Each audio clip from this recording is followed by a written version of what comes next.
ឯកឧត្តមបណ្ឌិតមិញបានកុសលជួបសំណេះសំណាលសិស្សនិងប្រគល់យត្រាជូនសមាគមនិស្សិតបញ្ញវន្តក្មេងវត្តខេត្តពោធិ៍សាត់នៅវិទ្យាល័យពោធិ៍សាត់នាព្រឹកថ្ងៃទី8 ខែមិនិនាឆ្នាំ2025ឯកឧត្តមបណ្ឌិតមិញបានកុសលប្រធានសមាគមសិស្សនិស្សិតបញ្ញវន្តក្មេងវត្តបានជួបសំណេះសំណាលជាមួយសាខាសមាគមសិស្សនិស្សិតបញ្ញវន្តក្មេងវត្តដើម្បីដឹងសុខដឹងទុក្ខគ្នាទៅវិញទៅមកពិនិត្យសមិទ្ធផលដែលសមាគមសម្រេចបាននិងពង្រឹងការងារបន្ថែមលោកតិតសុខខឿនប្រធានសាខាសមាគមសិស្សនិស្សិតបញ្ញវន្តក្មេងវត្តខេត្តពោធិ៍សាត់បានរាយការណ៍ជូនថាបច្ចុប្បន្នសាខាសមាគមសិស្សនិស្សិតបញ្ញវន្តក្មេងវត្តខេត្តពោធិ៍សាត់មានសមាជិកសមាជិកាសរុប 1100 នាក់ស្រី150នាក់បាននឹងកំពុងបំពេញតួនាទីការងារនៅតាមបណ្ដាក្រុងស្រុកទាំង7ក្រុមការងារបញ្ញវន្តក្មេងវត្តខេត្តពោធិ៍សាត់បានបំពេញបេសកកម្មការងារបំផុសចលនាយុវជនឲ្យមានសាមគ្គីភាពនិងមានសទ្ធាទឹកចិត្តសប្បុរសធម៌ចែករំលែកនៅពេលវេលាសេដ្ឋកិច្ចផ្ទាល់ខ្លួនព្រមទាំងគោរពអនុវត្តស្របតាមគោលការណ៍សមាគមថ្នាក់កណ្ដាលសមាគមធ្វើការងារតាមសមូហភាពដឹកនាំម្នាក់ៗត្រូវទទួលខុសត្រូវនិងមានសាមគ្គីភាពក្រោមពាក្យស្លោករបស់សម្ដេចបវរធិបតីហ៊ុនម៉ាណែតនាយករដ្ឋមន្ត្រីនៃព្រះរាជាណាចក្រកម្ពុជាគឺធ្វើការឲ្យលឿនធ្វើការឲ្យលះបើស្ទះត្រូវសុំគោលការណ៍ក្រុមការងារបានអនុវត្តកិច្ចការងារប្រជុំរៀបចំចលនាសម្ព័ន្ធតាមបណ្ដាក្រុងស្រុកឃុំសង្កាត់ពង្រឹងជីវភាពនិងពង្រីកសមាជិកព្រមទាំងបានដាក់ទិសដៅផែនការគោលនយោបាយរួមឲ្យក្រុមការងារក្រុងស្រុកអនុវត្តសកម្មភាពការងារសហការជាមួយអាជ្ញាធរគ្រប់លំដាប់ថ្នាក់ឲ្យបានល្អ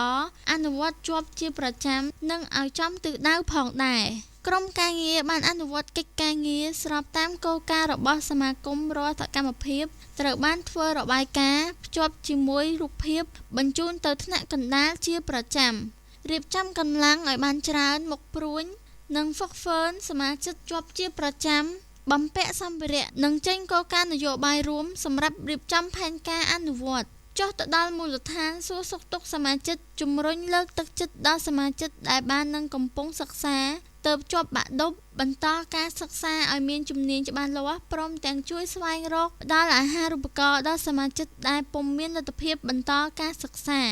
ចំពោះអ្នកបញ្ចប់ការសិក្សានិងកំពុងបម្រើការងារនៅតាមមន្ទីរអង្គភាពនានាត្រូវបន្តខិតខំប្រឹងប្រែងនិងចូលរួមជួយចែករំលែកចំណេះដឹងបទពិសោធន៍ការងារដល់សមាជិកនិងដំណោះស្រាយប្រកបដោយទទួលខុសត្រូវខ្ពស់បានរៀបចំក្រុមការងារបណ្ដាញព័ត៌មានផ្សព្វផ្សាយសកម្មភាពការងារដែលសម្រេចបានព្រមទាំងបានប្រតិកម្មឆ្លើយតបចំពោះបុគ្គលមួយចំនួនដែលមានចេតនាបំផ្លាញផលប្រយោជន៍ប្រជាជននិងសង្គមជាតិរៀបចំក្រុមការងារដែលមានស្នាដៃល្អចូលបំពេញការងារជាក្រុមប្រឹក្សាឃុំសង្កាត់ក្រុមប្រឹក្សាស្រុកក្រុងខេត្តនិងអនុម័តបោះឆ្នោតនាពេលកន្លងមកលោកបានឲ្យដឹងថានៅឆ្នាំ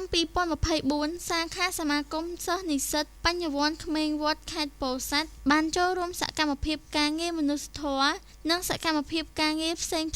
សរុបចំនួន211នាក់បានចំណាយថវិកាសរុប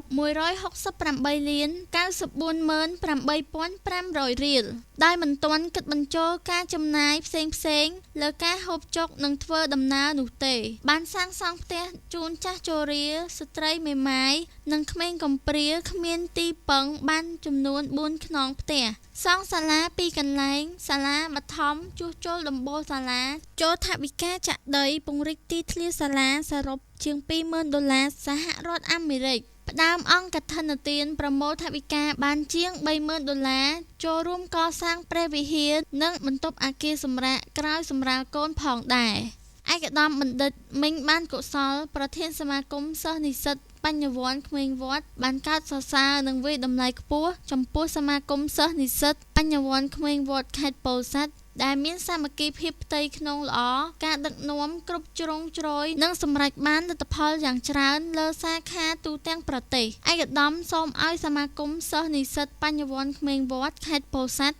ខិតខំពង្រឹងនិងពង្រីកសមាជិកបន្ថែមនិងមានទំនាក់ទំនងល្អជាមួយអាជ្ញាធរគ្រប់លំដាប់ថ្នាក់ព្រះសង្ឃនិងសប្បុរសជននានាដើម្បីធ្វើឲ្យសមាគមមានការរីកចម្រើនទៅមុខជាលំដាប់